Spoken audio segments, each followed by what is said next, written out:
My talent. Well, I'll tell you a little story. You know what the All-American, not the Heisman Trophy is in football? Do you know what the Heisman Trophy is in football, George? Well, that's the best player of the year. He's the best. In the 30s, we didn't have the Heisman Trophy, but we had the All-American. In other words, the best player of the year was All-American. They had pictures of him in the newspaper and all that. So there was a fellow, his name was Jay Berwanger, and he went to the Chicago University in Chicago. And they elected him as the All-American of that year. Maybe it was 36 or 37, it was early 30s. And they had a picture of him in the newspaper, a big picture of him, holding the football and running down the yard. You know how they play football? I don't know if you know about football. A little bit. Anyway, they named him the All-American of that year. So we had a Chicago boy, went to Chicago University, who was the All-American of that year. So they honored him. So I got this picture in the paper, and I was so fascinated by it, it was in color, that I took a piece of paper, and I took a ruler, and I made lines in the paper, 1-inch squares. Then I took a paper, and I put the same size, I framed it out the same size, and I made 1-inch squares. So I sat down with a pencil now, and I put the eye here, the nose there, the ear, the hair, and the football, the helmet, whatever he was doing, you know. I recopied that whole thing. And that started me on art, especially with the pencil. I said, my gosh, this is a good thing to do. So I began painting pencil works. And I wish I had that drawing, but I lost it someplace down the line, see? That was my first art pencil that I've done. But I decided that at that point, I'm going to start doing art. I don't care what it is, I'm going to do art. I'm just so fascinated. So you think now, I've been painting since the early 30s, 35, 36, 37, whatever year. I was still going to school. I graduated in 38, high school. So I went to work. I worked for my brother, and he had a grocery store. I worked for my brother, and then I was painting all the time. When I was in the Army, I went to all the states you could imagine, traveling. In every state, I always drew something out of that state. Whether it was a person, or a landscape, or a river, or a waterfall, or whatever, I made sure I wanted to draw. Make someone happy, make someone happy, and it goes on and on. So I took that as my theme song, and I used it as part of my growing up. I made a picture, I gave it away. I just wanted to make somebody happy. In 1942, 41, 42, the war started. We were playing basketball at a place called Hull House in Chicago. That's a very famous place. They had a basketball court there. And it came over the radio that Pearl Harbor was bombed at, you know, attacked. So everybody stopped playing basketball, wanted to listen to the radio. That's all we had was radio. We didn't have too many TVs or anything.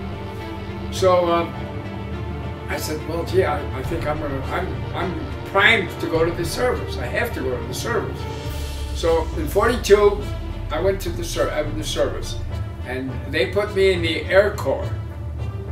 And so they sent me to school, and I learned all about airplanes, and I learned all about radios and radar and stuff like that, because they needed people to work on that for the people that were in the Army. So I worked in a fighter squadron. A fighter squadron is these small planes that go out and fight, you know, other airplanes in the war. So they had radar. So we learned about radar in the school, and so I was in the Army in 1942. I went in, and I was there until 1946. So now we were shipped, after we left the United States, we were shipped to the South Pacific, and we landed in Hawaii. We had a base there. And we were supposed to fly, our squadron was supposed to go to Iwo Jima. Now, you heard of Iwo Jima. If you haven't, it's a very famous place where they did a lot of fighting. and we were supposed to go to Iwo Jima. So that meant that the airplanes would take off and go out to another island and land, and then we would come with a boat, and we'd have everybody in there, and then we'd put them on the boat, we'd go further in so we could battle the Japanese. We had church services on Sunday, and we used to go to church, and whether your denomination was Catholic or Protestant or whatever, Greek Orthodox, you went to a church anyway, and you prayed. You sat there and you said, please Lord, keep me alive, I want to get back to my family.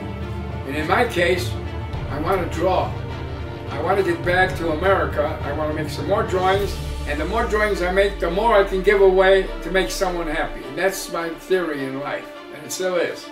See? So that's the way you fight your worries in the army. You just think about what you're going to do when you get back home. This one girl was a very good dancer, and she was Albanian, actually. Nice tall girl. She was very nice, a good friend of mine. I knew her for years. She says to me, Plato, I want you to meet a girl. And she says, so he introduced me to Lillian. And she says, now Lillian's a good dancer, but she needs a little training, you know, or something. So I want you to dance with her and be nice and everything else. Just take it easy and all that stuff. So I said, okay, so I danced with Lillian. We had a few dances, then I met her next Sunday, and I met her the next Sunday, and I met her the next Sunday, and I would tell we have dinner. Next thing you know, we got married. And that's what made my life increased to a value where it was a nice life, you know. Dancing, I had a nice wife, I had 4 children, and everything went fine, you know. And I moved to Fort Myers. And Fort Myers was the best move I ever made in my life, other than business. Because in Fort Myers, I found the people and the church that I really loved, and I really loved being there. And so I donated all my energy and everything to our church in Fort Myers. And I've been here since 2000 in Fort Myers. The first thing I did, I went to the Greek church, and then there happened to be the festival coming up in February, because I moved in January. So a festival came up, so I helped at the festival. I began serving tables and cleaning and doing everything that I can at the festival. It was just part of my upbringing. That's the way I had to do it. I had to help everybody. So I helped the church. I helped working at the festival, and then I made drawings, and we sold them at the church so they make money so they could continue on with their business. And here I am now. It's 2013, and I'm still working at the church, and I'm still doing that. It's my life. That's what I love. I want to give something away. Well, the best moment of my life was this. I love the church, and I love to draw, and I love to give something away. Make someone happy again. That's my theory in life. That's it. So I began doing that. And I found out that the more I do that, the happier I am, the happier the people are.